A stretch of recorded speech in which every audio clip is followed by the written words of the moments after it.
On today's episode, we're looking back on our wedding day and our vows after 20 years of marriage. But before we jump into that conversation, we're going to talk about why we decided to do a podcast. So, the wait is over. Episode 1 is starting now. Enjoy.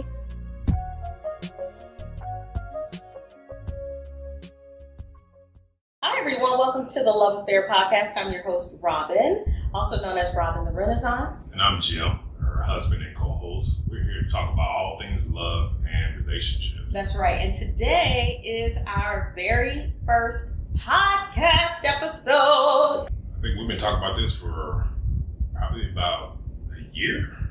At least. Talking about doing a podcast for about a year, maybe a year and a half. Mm-hmm. So, it's finally here. It's here and we're so happy. Welcome, guys. We've been talking about this for over a year. And initially we wanted to do a podcast where we reviewed one of our favorite TV shows about relationships. And honestly, in the past couple seasons, I was just like, Yeah, we talking about Married at First Sight, right? Yeah. It's a little off-brand. Yeah. Jerry Springer-ish. It's not for me anymore. But no.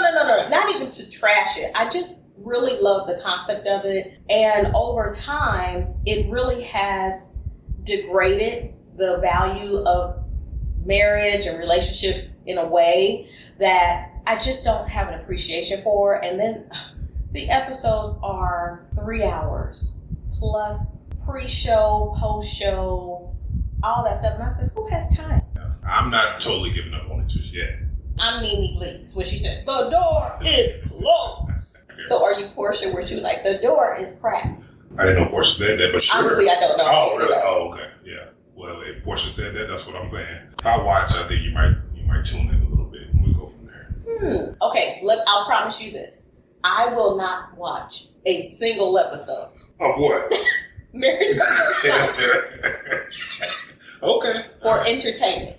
Oh, is it? Okay. I will watch it on occasion for the podcast. Okay. All right. So Okay. why are we here today? It is our very first episode, and as you can see, we love chatting with each other, and we just celebrated our 20th wedding anniversary.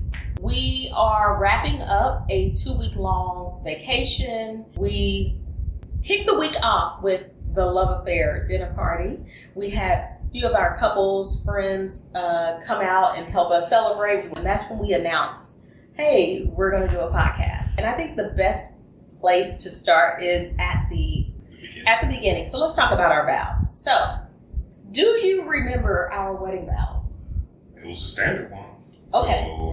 So how does it go? Is you take this woman to have and to hold, to love and cherish, through sickness and health. Richer and poor. Richer, poor. For better, for worse. Better, worse. To have and to hold, I think for it's life. Yeah. Forsaken all others. Yeah. As long as you both shall live. As long as you both. I think we covered them all. I think we do. Yeah. I think that's all in there. And to be honest with you, I'm glad you remembered because I'm like, I don't remember what our vows were, even though they were the standard. Right, we didn't go out the box and write our own, which is great. Because I think you wanted to initially. I did. I'm so glad you. Yeah. I don't know if Yeah, I'm glad. Myself out there like that. But, yeah, because 20 years later, if you would have asked me right now on the spot, what did you say? I'd be like, I said some things. I said I love stuff. you, and I said I will. Yeah. But I think that's a really good place to start because, again, how we're 20 years in and we kind of know the vows. The reality is when you're standing up there in front of your family and friends and you're officiant and you're saying these grand statements about commitment and love for life, we don't always really fully understand what we're saying. Listen, I don't know, I was nervous. I didn't get nervous until the morning of. And when we stood up there to do our ceremony, I had to lock my knees because I felt like I was for a split second, I felt like I was about to kind of go over. So, really? Yeah. So I remember being really, really nervous. I guess just everything just kind of hit me that morning. Yeah, it was like, lock the knees. Ain't going over. Yeah. And what I remember is that I didn't have nerves. I think I had a little bit more of like anxious frustration because I was running late. Things didn't fit well. There was just so much going on the morning of. Yeah. And I was just like, I just need to get there. We just got to do this and just let's be done, because there was just so much happening in the process that I was like, I couldn't focus on being nervous or excited. And maybe that's why about a month or two after the wedding, I had the moment. I had the moment. Say it. Or you want me to say it? I'm in the living room just watching TV. You're in the bedroom like, oh my God, we're married. We're married. I'm like, yeah, we are. Delayed reaction. Came out the room all, big-eyed, and I'm like, yeah, we are. It's been a while. It's been a little bit. And that is so wild to me because, again, I think at times I think I can be a goal-oriented person and then I can be a task-oriented person. And I think in that moment, I was very much task-oriented. So I was just making sure that things were checked off the box. And I'm like, okay, did it get done? Yes, check. Okay, what's next? Let's do it. Let's go. It's done. And then a month or two later, sitting in that moment and just thinking, wow, I got married. We're married. I think you did shed a little tear. And I was so excited. Yeah.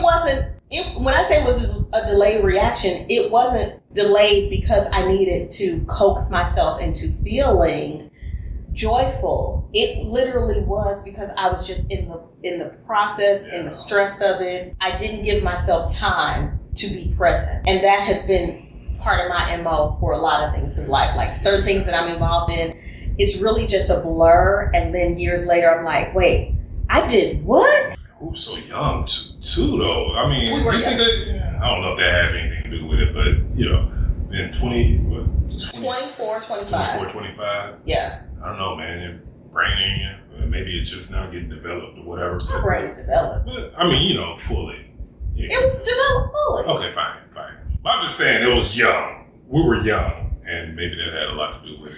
Just, I don't know, the emotions and the stress and all that stuff. So. Yeah, I think so too. And I also feel like it was a lot more challenging to plan a wedding and pay for a wedding than I had thought of. I really thought, we could do it on a dime. And then the dime became a nickel.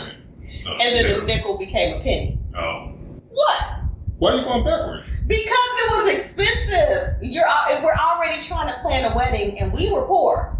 So we were trying to plan a wedding like design on a dime. Uh-huh. That's basically budgetary. And then we realized, we can't do it for a dime. Okay. We have to do it for a nickel. Yeah, gotcha. And then the nickel became a penny. I was thinking of it. Okay. Oh, yeah, okay. Yeah, like it started on a dime and it's more expensive, so now it's a quarter, and that's what, gotcha. So we had our penny wedding. Yeah, we did. And that was okay. Yeah. For what it was. And then we had, 5 years later, we had our renewal, and we said we're going to do it on a dime. Mm-hmm. And then it bumped up to a quarter. Yeah, it sure did. Yeah, I remember. Weddings are expensive. Yeah. I would never do a wedding again. I don't see the value. I'm happy to hear that. I know it's a special day, especially for the women or some men too, but like that's expensive for one day. I feel like this. Okay, we're going to talk about it because we were going to talk about our vows, but let's talk about weddings for a minute because I might be part of the minority here. Having had a courthouse wedding, having had a penny wedding, and then having a renewal where we spent a lot more than we planned. Mm-hmm. I can honestly say that for me, I thought that I needed a wedding like the storybook. I needed that story. I needed that visual of a wedding to be able to look back on and have that moment and that memory. And I got to be honest with you, I don't look back on any of that. We don't, but when you do, I think it brings a certain emotions, joy, whatever. Like, wow, we look good. You know what I mean? Yeah. I thought it was a nice, beautiful, ceremony and and all that. So yeah, looking back on it, I think it is, and that's probably what most people try to do anyway. I mean, you want that memory, so you want to make it as grand and as possible, so you got that memory. And when you look back on it, it's like, yeah, we did that. Yeah. So. Here's what I think though too, because again, I'm in the minority and I'm okay with that. I feel like for me, the cost of the wedding ceremony, the event itself, did not mean as much to me as I thought it would mean prior to spending the money and the time to do it. Well, I don't look back at those pictures. We don't have any of them posted up. We hardly ever even repost them. They're beautiful. Yeah. But those aren't the pictures that make me beam. Like when I think about, let me look at pictures of us. I think we've had so many more photos since then. Our vacations, other experiences that I look at and I'm like, there we are. But the wedding pictures itself, I'm kind of like, we did it. Yeah. I'm glad we did it. Yeah. Yeah. So going back to vows. Yeah. Would you renew our vows? I mean, I could. It's not something I really think about. Are you talking about like a whole ceremony and all that stuff? Yeah.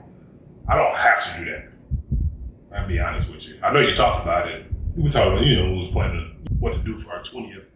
You wanted to maybe, get dressed, get a gown, get a tux, and redo it again. But that wouldn't be my first choice at all, because I'm not a guy that likes that kind of what you want to call it. Pomp and circumstance. Yeah. So a courthouse wedding I would have been just fine because I wanted to marry you, and that was my goal. I didn't, you want to share it with your family and friends. That's a good way to do it. But if I had my choice, it would have been courthouse all day long. Let's go in there, say our vows, get out of there, go on a honeymoon or do whatever we got to do. Mm-hmm. Yeah. Yeah. Well, I'm glad you feel that way because in hindsight, I totally understand. I don't think I would do a courthouse though. I think a courthouse just feels a little too sterile. But I would do what we did on the dime. We just had a small chapel. We had just immediate family and then a little sprinkling of friends, but it was very casual. We're going to circle back to the conversation around vows because as I was saying, you have these wonderful vows and declarations and you're excited or nervous, or if you're like me, it's just on the list of things to just say and get done because you're ready to be able to say, whew, it's done. And you want to feel that relief. I meant my vows. I did not fully understand what some of that stuff was. Can we just talk? Did you understand the vows? I mean, I was thinking about that the other day because, what does it really mean to have it to hold? Teach. You was up. That's exactly where I was going. So I was like, because thinking about the podcast, I'm like, we're going to talk about the vows. I'm like, I don't even know what they mean. To have and to hold. Yeah. Does it mean just to hold on to? I mean, like, you're mine, I'm yours, that's to have, and we're going to hold on to it with everything we got. Is that what that means? Sure. Yeah. It's whatever you want to make it. It's whatever you say is going to be basically almost. I think we can land it there, but I would also consider as a runner-up that to have, meaning I choose you, you choose me. Okay. That's the have. Yeah. And then the to hold part has to do with sex. Okay. I was. What? What? Because you got to think about the language back in the day. Because honestly, a good research project for me would be to find out where the heck did they come up with these vows anyway? Like this particular set of vows. Who said it first? Was it a poem? Yeah. Was it a song? Because what is this language and why are we using it today? We do not speak like that. No. Jimmy, I'm ready to have and to hold you. People, if you're watching, like, what does to have and to hold, what does that mean to you? Or what did you understand it to mean? Because I don't have a clue. Yeah. I got a clue, but it's, Well, that's I your think about it. yeah. So yours is what again? What I say to have is like, I'm yours, you're mine, and so we have each other, and to hold is like, we're gonna hold on to this with everything we have. We're gonna hold on to this union or this marriage. We're gonna hold on to it. Like, Okay. don't let it go easily. All right. And so I like that. Mine is to have, meaning I selected you, you selected me. We're in agreement. We're each other's choice. Mm-hmm. And hold was what? And to hold is sex. I am only thinking that because when you go back to other times and whatnot, they wouldn't actually say sex. They would say things like to lay with. Or to know. To know. Yeah. Mm-hmm. To sleep with. And it's kind of like, well, why don't you guys just say sex? Yeah. Huh? Okay, so that's what I was thinking. To have and to hold. But at the time, I didn't give it much thought. I didn't give it much thought at all. And then the other part of it was have to hold, to love, to cherish. To love and to cherish. And honestly, truly, I already love you. I guess cherish. When you cherish something, you really take time to care and put a lot of thought into whatever it is you're doing. So, I mean, I think I kind of understood that one. Yeah, but I'm also thinking again, why are we saying these words? Are you thinking that now, or did you think it then? I didn't give it much thought then. So now, that's what in hindsight, I am looking back at our vows and fully understanding that I don't know what those words meant at the time I made those grand declarations. And I said, I'm willing to do this for the rest of my life. And I don't really know what this really entails. Yeah. I just knew that I wanted to be married to you forever and hopefully ever after. Right. I mean, that's, for the most part, that's all you need. Yeah. So what's the next one? Okay. To have and hold. To love and to cherish. To... I know we're going out of order, but... To honor and obey, maybe? Yeah, I know that word obey. That's... Ooh. I don't think people even put that in their vows anymore. I know we did it. We said it. We did. Well, I didn't say obey. Did I say? Yeah, because you run the tape. We can run the tape. I paused. Yeah, not the renewal. I'm talking about when we got married, because he asked and you kind of paused and was like to love and like and obey. You had that. You struggle. That is so on brand. Yeah. That's me. That sounds like that's who you are. So, yeah. Obey who? Yeah. Me. We will discuss and decide. Hey, I like the word obey. No. You do? No. I honestly don't. I mean, because I'm not sure. You know how I feel. I'm not a taskmaster or just an authoritarian type deal. So that was the vow. So we said them, but I don't expect you to obey me or not in that way. Yeah, and you're right. You don't, and nor do I. Yeah. Well, but no, in that regard, I'm saying I don't like the word obey. It could be just semantics, but I don't like it in any context, in any relationship dynamic.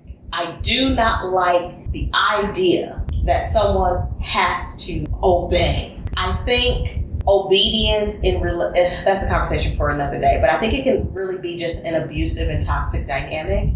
I think all people and parties involved in a relationship contribute to that relationship in a significant way, and no one needs to be subjected to. Your job is to just obey. Yeah. Do as I say and just obey. Yeah, somebody put that No. It was more of honor. It's okay to ask. Yeah. I want to get to Yeah. We'll talk about it at some other time. Okay. That's all the time we have for today, but we're definitely continuing the conversation in the next episode. You don't want to miss it. Before you go, be sure to like, comment, subscribe, rate, follow, do all of those things that will let us know you enjoyed the conversation and that you support us. That would really encourage us to keep going. So until next time, thank you so much for listening and take care.